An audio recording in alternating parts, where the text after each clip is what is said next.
All the students of B.Ed first year, session 2019 to 2021, code C2, unit C2, paper 2, sergeant commission. यद्यपि यह आप लोगों के syllabus में पढ़ने को नहीं है, फिर भी रेफरेंस के रूप में एक दिन हमने इसका तुलनात्मक थोड़ा सा रेफरेंस देते हुए इसका अध्ययन कराया था आप लोगों को। कुठारी शिक्षा आयोग के संदर्भ में आप लोगों में से कुछ लोगों का प्रस्ताव आया है कि इसको थोड़ा सा प्रकाश इस पर डाला जाए, तो मैं इसको हल्का तरह से प्रकाश डाल रहा हूँ।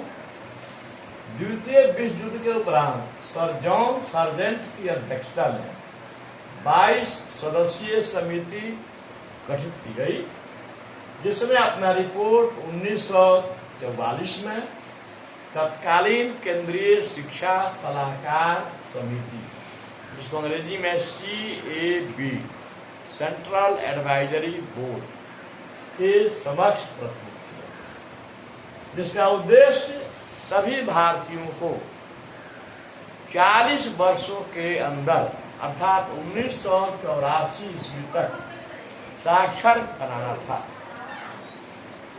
जब यह रिपोर्ट प्रकाशित हुई तो भारतीय राष्ट्रवादी नेताओं ने जमकर इसकी खिल्ली उड़ाई, क्योंकि एक लंबी अवधि थी और भारतीय उतना दिन तक बर्दाश्त नहीं कर सकते थे निरक्षर रहना, क्योंकि उस समय 12% भारतीय ही साक्षर थे। साक्षर के बारे में आप लोगों को बताया गया है कि साक्षर उस व्यक्ति को कहते हैं जो अपना नाम पता लिख दे और दूसरे का लिखा हुआ नाम पता पढ़ दे, कोई व्यक्ति साक्षर, यानी अक्षर सही। आइए इसकी अनुशंसाएं क्या है।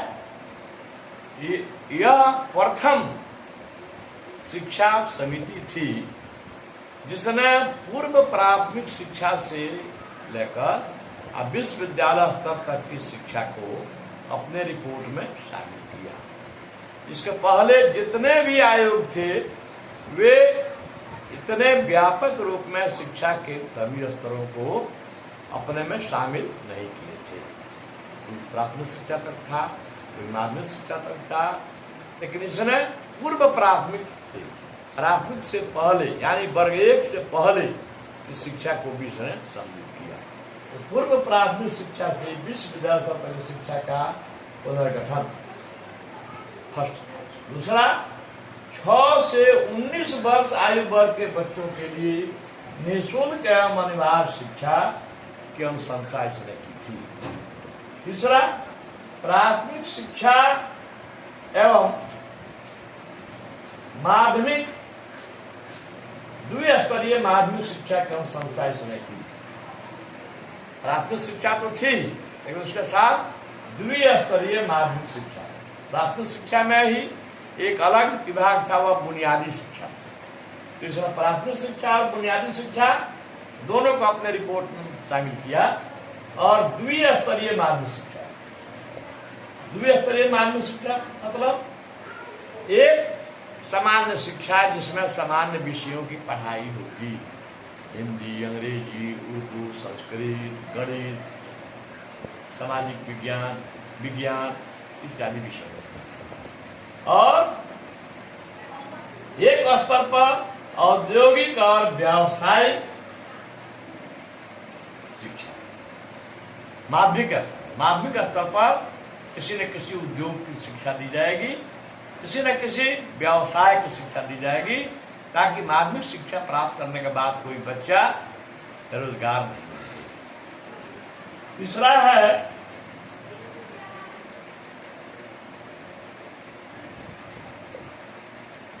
है चौथा, यूजीसी की स्थापना।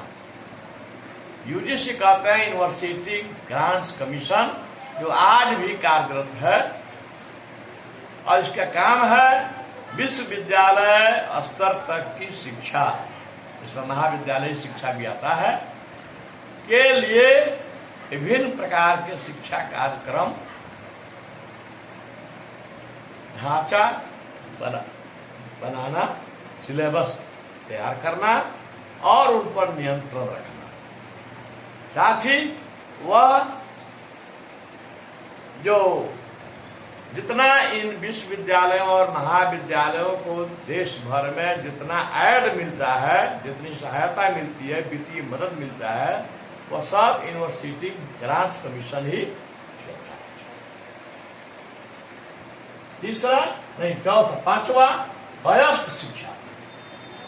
पहली बार इसने ध्यान आकृष्ट किया कि बहुत सारे बच्चे हैं जो किसी कारण से स्कूल नहीं गए, उनके लिए, उनके साक्षर बनाने के लिए विभिन्न तरह के कार्यक्रम चलाए जाए।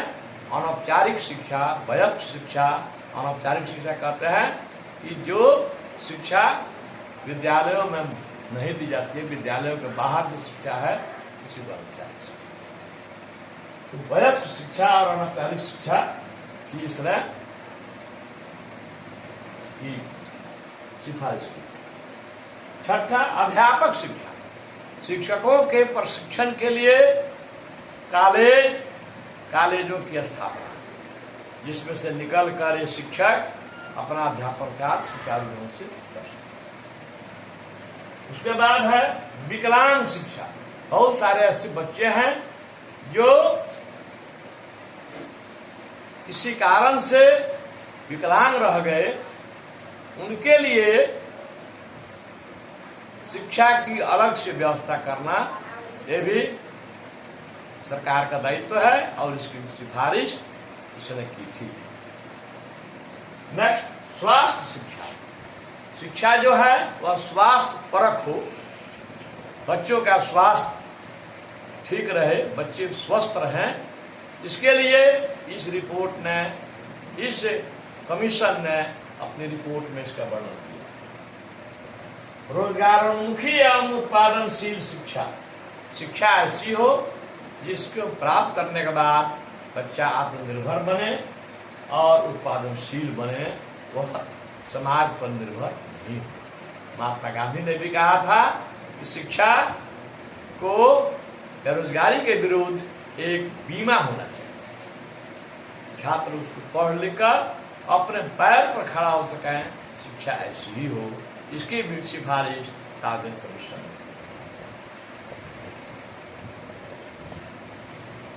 अब है कि इसमें जो है दोष है। दोष क्या है? यह एक मौलिक, आलोचक इसमें इसकी आलोचनाएं करते हैं, यह एक मौलिक रिपोर्ट नहीं है, केवल पूर्ववर्ती शिक्षा आयोगों की अनुशंसाओं में एक पैच साधने का कार्य है। जिस तरह से रोड पर कहीं रोड टूट जाता है तो उसको केवल पैचिंग कर दिया जाता है, पैच कर दिया, चिप्पी साधना जिसको भोजपुरी कहते हैं। तो आलोचक इसकी आलोचना करते हैं कि यह ओरिजिनल रिपोर्ट नहीं है, केवल पूर्ववर्ती शिक्षा आयोगों के अनुशंसाओं में जहां तहां पैच साधने। दूसरा, इंग्लैंड की शिक्षा प्रतिरूप, यह एक नकल है। इंग्लैंड में जो शिक्षा व्यवस्था है उसके मॉडल पर इसको बनाया गया है, अर्थात यह उसकी एक कॉपी है। नेक्स्ट, भारत की आवश्यकताओं और आकांक्षाओं का अनुरूप नहीं है, क्योंकि भारत की आवश्यकताओं, क्योंकि भारत और इंग्लैंड की आर्थिक, सामाजिक और राजनीतिक दशाएं बिल्कुल भिन्न भिन्न हैं। यहाँ पर इंग्लैंड विकसित देश है, भारत उस समय जो है अविकसित की ही श्रेणी में, अब यह विकासशील। तो इंग्लैंड की आर्थिक, सामाजिक दशाएं, राजनीतिक दशाएं भारत की इन दशाओं से पूर्णतः भिन्न है। अब है, फिर भी इसके कुछ शुभ परिणाम सामने आए, जैसे यूजीसी की स्थापना इसी रिपोर्ट के आलोक में सरकार को 1945-46 में करना पड़ा, यूनिवर्सिटी ग्रांट्स कमीशन। नेक्स्ट, प्राथमिक शिक्षा स्तर पर निःशुल्क मरणवार शिक्षा की व्यवस्था इसी शिक्षा की, इसी रिपोर्ट की देन। अंतर यही हुआ कि उसमें दिया था 6 से 19 वर्ष, इसमें आया 6 से 14 वर्ष।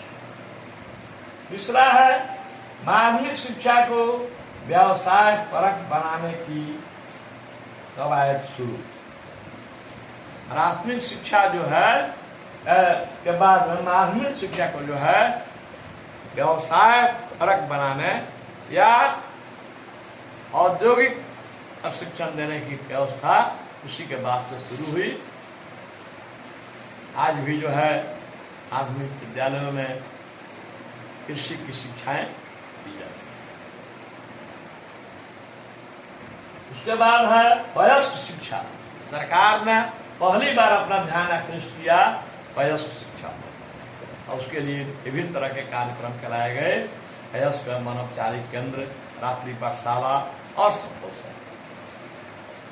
विकलांग बच्चों के लिए प्रथम बार शिक्षा की व्यवस्था की गई और इसी रिपोर्ट के आधार सार्वजनिक। Thank you.